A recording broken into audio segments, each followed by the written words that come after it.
Well, this room here, we'll do a bit of a spruik for him. It's the Blue Tongue Cafe in Elwood, Victoria. Okay. Very good place. And this is the room where I put together a lot of the packages for films that I've done, where I mentored a lot of clients towards their success.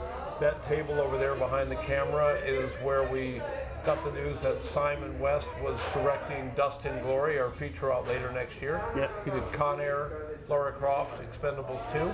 It's also the table where signed the deal for the Michael Hutchence film Two Worlds Colliding, and that's been a 12-year saga.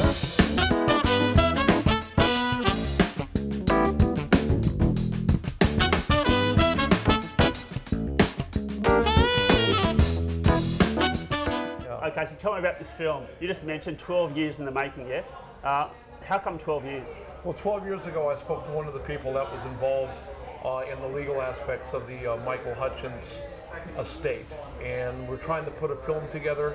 I was living in Sydney at the time. It just kind of fell into the Too Hard file, and I've always had sort of a connection with the Michael Hutchence story. My parents came out and stayed in the room 3 weeks before he died, before suicide, in that same room at the Ritz-Carlton in Sydney. Wow. Yeah, and my folks had nothing to do with it. And over the years, just kind of chased the project, was the biggest NXS fan, saw them in 1987 in Seattle, Washington, most amazing concert ever. And then when things kind of changed, when his dad passed away, his mom had passed away, his sister Tina had written an amazing novel called Just a Man, the Michael Hutchence story. Yeah.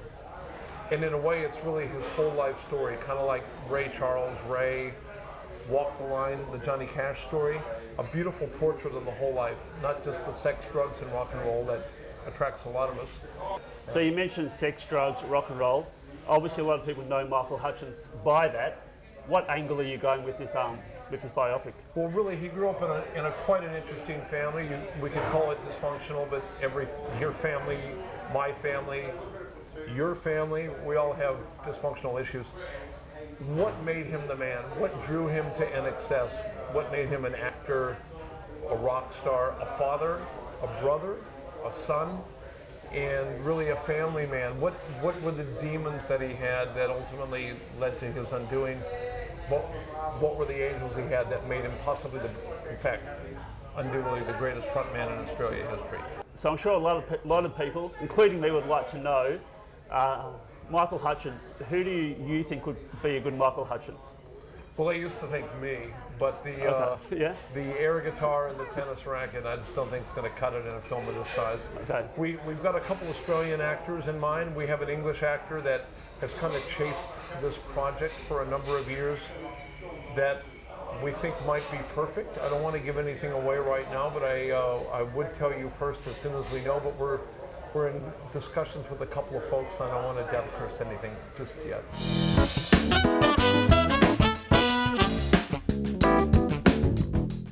I truly believe, you heard it here first, I truly believe this is the next Hollywood. I've thought that for 18 years since I've been here. We have the craft, the best craft in the world. We have the climate. We can duplicate anything in the world here. We have the most amazing people in the world, the most amazing lighting. But I think we're so concerned with trying to be so Australian about things and wondering, oh, why don't people want to see Australian films? Because we're only 3% of the English-speaking population. Yeah. People don't care about Australia. They just want to see great films. And I think if we forget about that identity stamp that it has to be an Australian film and just concentrate on film, like we do on sport, like we do on technology, like we do on brains, that we'll get over that incumbents and lead the world. I really do.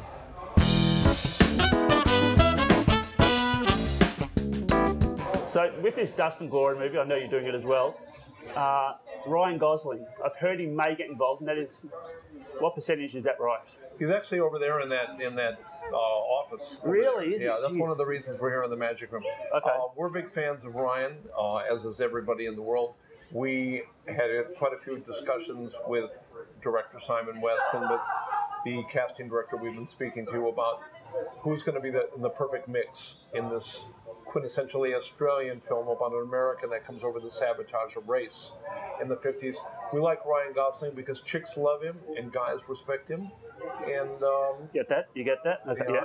Exactly. You're not the only one that chicks love and guys respect. Okay. But he is high on our list, but nothing's official yet. There's been a lot of rumors circling, but a formal offer hasn't gone out yet, but it will. So you're talking to behind the talent. Tell me the secret behind your talent.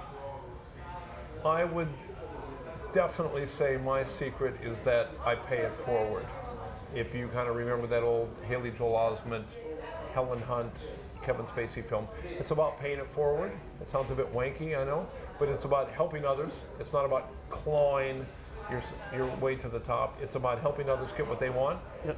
And the universe will pretty much help you. I was trained by John Truby, the best writing coach in the world. I was mentored by Larry Heath, Academy Award nominee, Emmy Award nominee, and people always gave me their time, and I could never figure out why, but now I know, and it comes back. You just got to look after others. You can't be grab. Things are suddenly flying at me now, and I'm very blessed and very lucky. So.